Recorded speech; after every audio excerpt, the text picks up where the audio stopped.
आज कथा का चतुर्थ दिवस है। माँ आदिशक्ति, माँ पार्वती, माँ जगज्जननी जगदम्बा अम्बा, भगवान देवादिदेव महादेव जी के साथ में बिहार एक तारकासुर असुर का वध करने के लिए भगवान शंकर शक्ति का साथ लेते।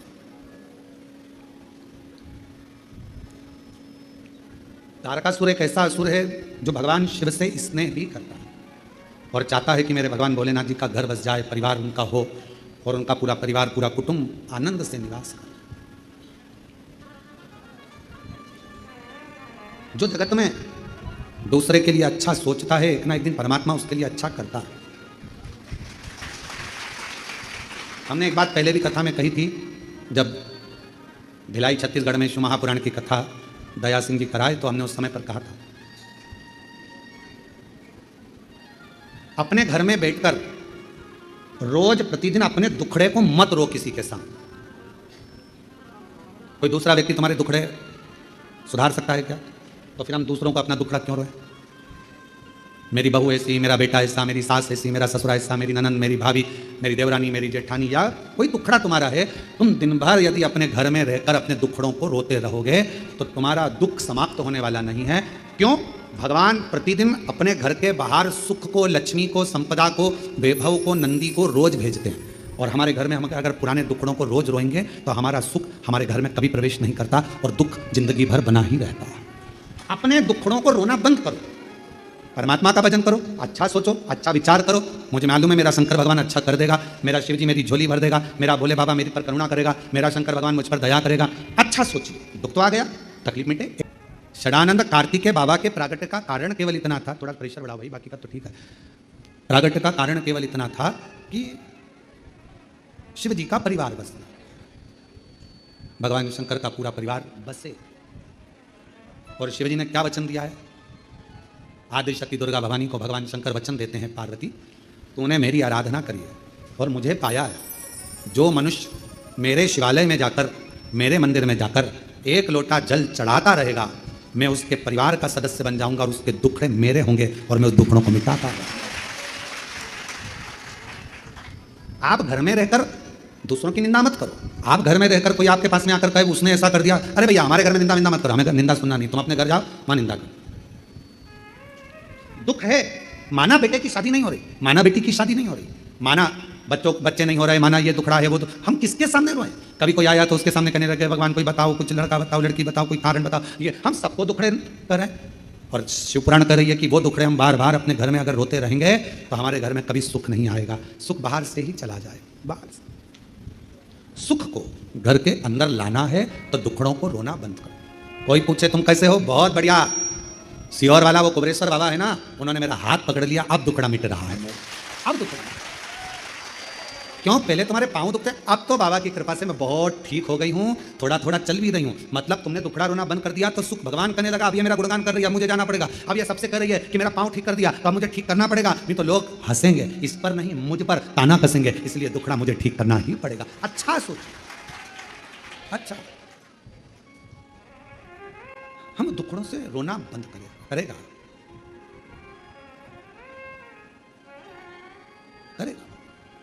महाराज। और जिस दिन अच्छी सोच, अच्छा विचार, अच्छी बुद्धि, अच्छा चित्त, अच्छा मन तुम्हारा भीतर से होने लगेगा तो शिव भी तुम्हारे लिए अच्छा करना प्रारंभ कर देगा। अच्छा, मानव का शरीर कब काम का है? जब वो शिव जी की साधना करे। एक बेलपत्र के वृक्ष में 68 करोड़ तीर्थ होते हैं। कितने तीर्थ हैं? 68 करोड़। एक बेलपत्र के वृक्ष के अंदर 68 करोड़ तीर्थ होते हैं। और जब हम एक बेलपत्र तोड़कर शिवजी के मंदिर में लेकर जाते हैं, शंकर भगवान को जब हम बेलपत्र समर्पित करते हैं और जब बेलपत्र समर्पित करने के बाद एक बेलपत्र हम अपने लिए औषधि के रूप में लेकर आते हैं तो लोग पूछते हैं कि शिवजी पे चढ़ा बेलपत्र क्यों खाना चाहिए? एक वृक्ष बेलपत्र का जिसमें 68 करोड़ तीर्थ है।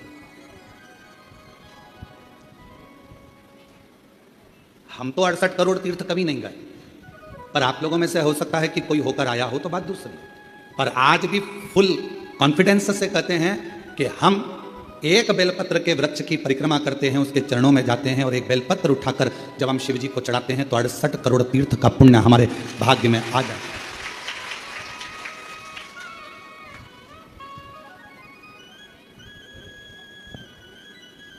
और इतने पवित्र तीर्थ,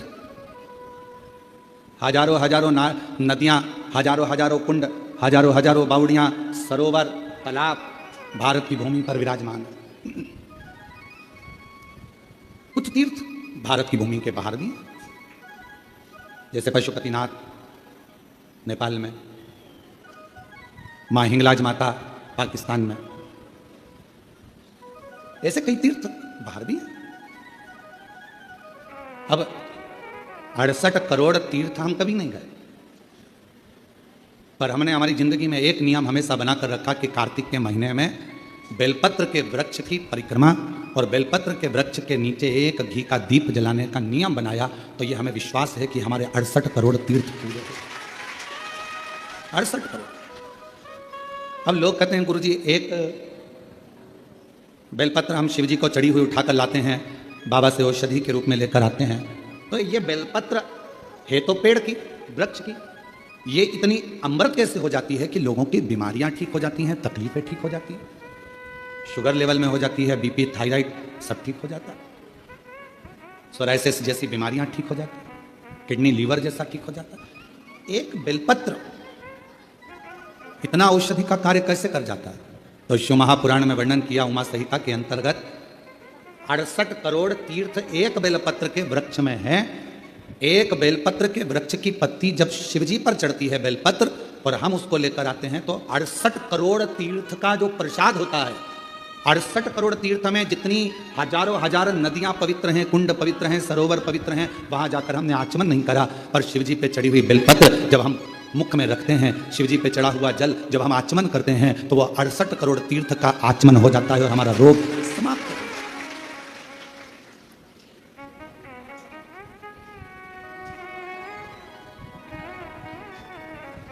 अड़सठ करोड़ तीर्थ।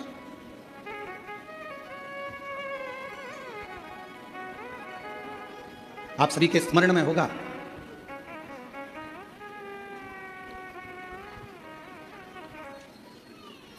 एक माता देवी भागवत कहती है, मां ललिता, जिसको स्वयं भगवान ब्रह्मा, स्वयं भगवान नारायण, स्वयं भगवान शिव, स्वयं इंद्र, गरुण, वरुण, सारे देवता, मां जगज्जननी जगदम्बा अंबा दुर्गा भवानी का एक स्वरूप भंडासुर को मारने के लिए प्रकट करते हैं।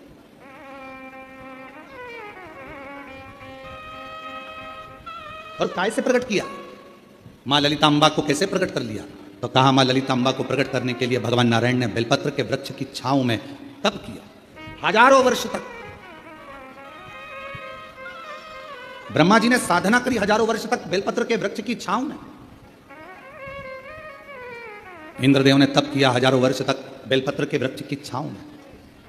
आज इस व्यासपीठ से हम कहें आप सभी को, जितने भी श्रोता श्रवण कर रहे हैं कथा को ऑनलाइन, आस्था चैनल पर, फेसबुक, यूट्यूब पर या बाबा कुबेर भंडारी की इस भूमि पर, जब भी आपका कोई भी तीज त्योहार पड़े, आपके घर में कोई भी त्यौहार आवे, आपके घर में कोई भी उत्सव आवे, आपके घर में बच्चों का जन्मदिन आवे, आपकी शादी की सालगिरह आवे, आपके घर में कोई भी विवाह आवे, आपके घर में कोई भी अच्छा कार्य हो, कोई त्यौहार आ गया, दिवाली आ गई, दशहरा आ गया, कोई नवरात्रि आ गई, गणेश चतुर्थी आ गई, चतुर्थी आई, छठ आई, कोई भी व्रत आपका पवित्र कोई उत्सव आया, तो एक काम जरूर करा करो, बेलपत्र के वृक्ष के नीचे जाकर एक घी का दीपक लगाया करो और श्री शिवाय नमस्तुभ्यम जरूर बोला करो। फल देगा। एक घृत का दीप बेलपत्र के वृक्ष के नीचे अगर आप एक क्षण के लिए भी बैठे हो तो वो फल देगा।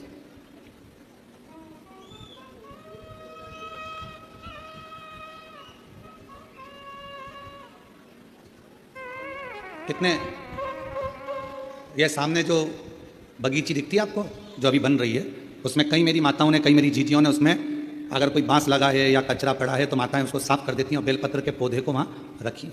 बेलपत्र के पौधे को उन्होंने वहां लगाया है और कई माता ऐसी आती है कि वो बेलपत्र, इतने सारे बेलपत्र के पौधे लगे हैं और माताएं उस बेलपत्र के पौधे में कोई कचरा है, कोई दुर्वा लगी है, कोई घास लगा है, कोई बेकार पौधा लगा है, तो उसको साफ कर देती हैं और उसमें जल डालकर उसकी परिक्रमा कर कर चली जाती हैं।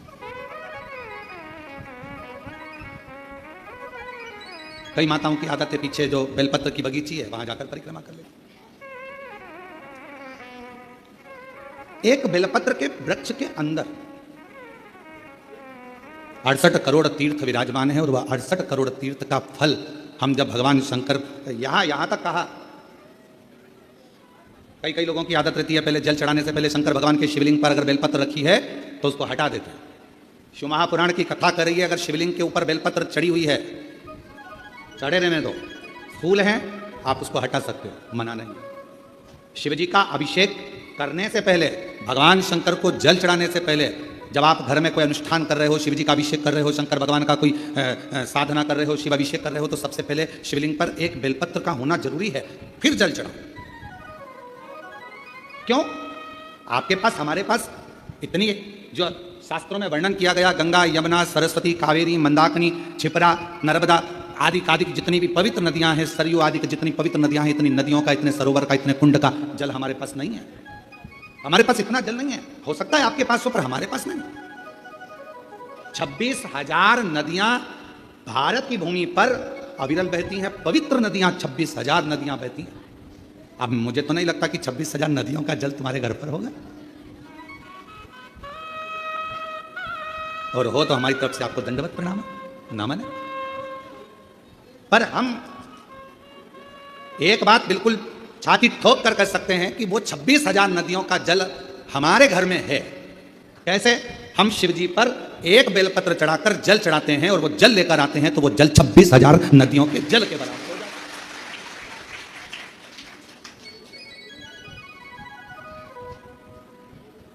अब ये, और अब आप छाती ठोक कर आप भी कह सकते हो हमारे यहां भी 26,000 नदियों का जल है महाराज।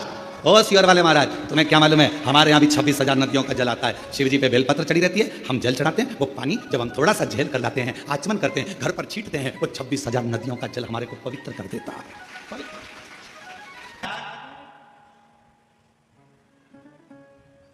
जहां पर पति और पत्नी के संबंध बेकार हो जाते हैं, विवाद हो जाता है, अदालत में बात पहुंच जाती है, परिवार वालों पर दहेज का केस चालू हो जाता है, कहीं ना कहीं किसी ना किसी रूप में कार्रवाई चालू हो जाती है, पति पत्नी में वापिस प्रेम को बढ़ाया जाए। उस प्रेम को बढ़ाने के लिए शंकर भगवान का, समझ लीजिए, शिवलिंग, कनेर के पुष्प की माला, गाय के पुष्प की, कनेर का वो पीला जो फूल होता है, आप टीवी पर दर्शन कर रहे होंगे, कनेर के पुष्प की माला, जो ऊपर जलाधारी लगी है, जिस जलाधारी में से बूंद बूंद पानी गिरता है, ये शंकर भगवान की 5 बेटियों का स्थान है। कौन कौन सी बेटी? नाम ले, जया, विषहरा, शामली बारी, दौतली और 5 नंबर की देव।